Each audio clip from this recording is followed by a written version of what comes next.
Hello engineers, in this video we will learn about object destructuring. Let's get started right now. On my left side I have my VS Code opened up, and on my right side I have my DevTools opened up. Let's remove this first. Let's try to access first name from foo object. So what you would generally do is you would say something like this: first name equals to foo.firstname, right? And let's say age, and you would do same thing with age as well, and let's just print it out to be sure, and we can have age right here.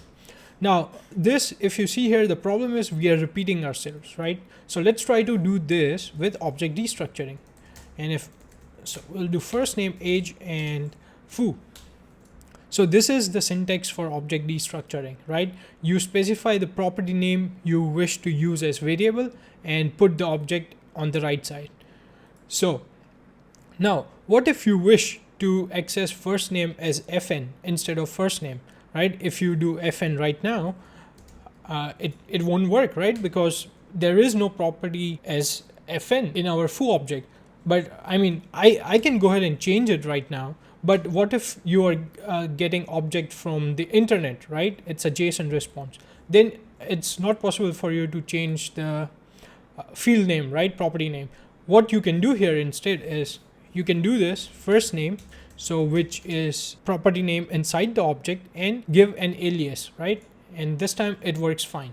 So that's how you can use alias. Now in a scenario where you are not sure whether property name might exist or not, let's say we have, for now let's just comment this out. We can comment color out, and what if you try to access color here, right?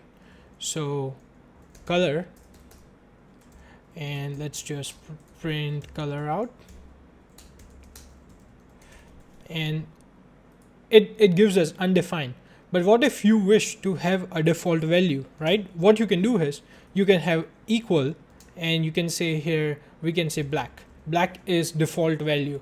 But if object has color property, you will get it as yellow. Now what if you wish to combine rename like alias with default value? You can do that as well.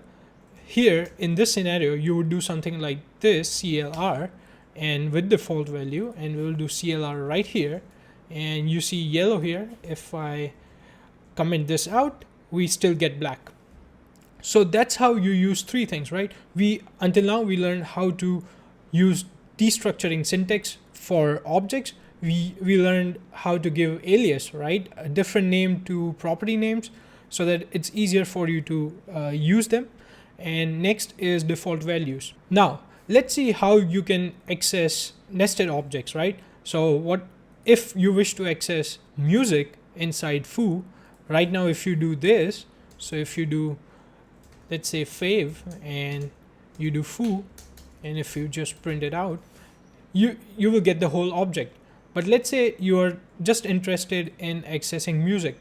What you can do here is same thing, colon right here, and you do music, go here, CLG music. That's how you can access nested objects, right?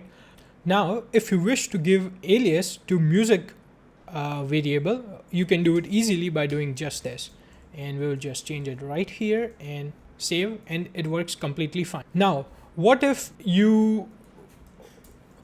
we get return value of null, right? The object returns null. This might happen when you are trying to fetch data from some database or API. You might get null right here, right? So we'll do null, and instead of all this stuff, let's remove this. We can say const fn equals to bar, and in this case, right, if I just go ahead and print it, what you will see is a type error because bar is null and it's not possible to destruct a null object. So in this scenario, what you can do is you can use OR operator with empty object, and this way you will just get undefined and it will take care of it gracefully. We saw like how you can access one property from foo object, and we can print it here, and we can see first name. But now if you wish to get rest of the properties except first name in a different object, you can do that by using spread operator, and we can say rest right here, and And now if we go print rest, we'll get the whole object except first name. So there is no first name inside this object because we used first name right here. Okay, and rest, you can name it whatever you want. We can say spread as well, spread operator. So, and we still get the result just fine. Now, one thing to note here is whenever you are using spread operator, it needs to be at last, right? If you put it in front, like if we put it right here, it will give you syntax error. So make sure you always use spread operator at in end, right?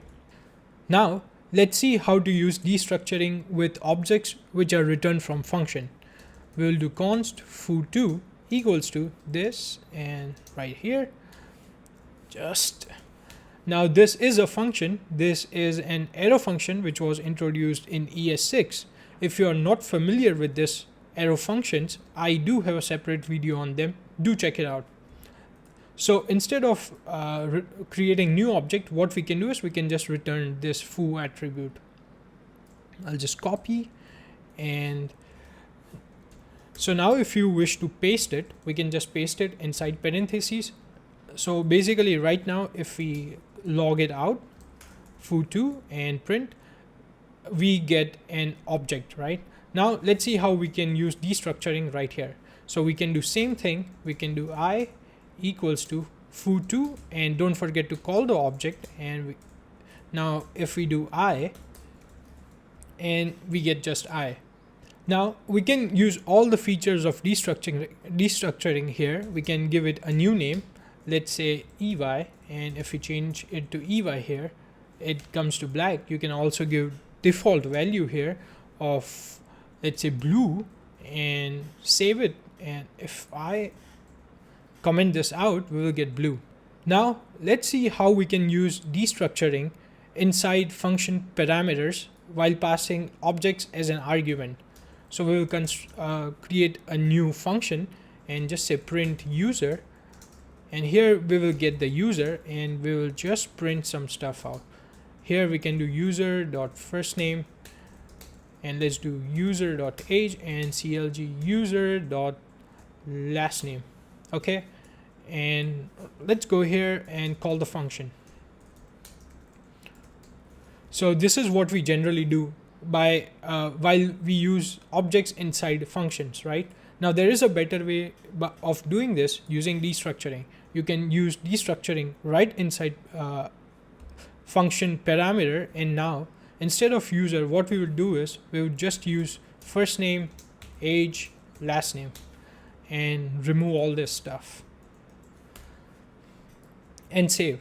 Now you can see it's a lot cleaner. And we can, same thing, we can use alias here.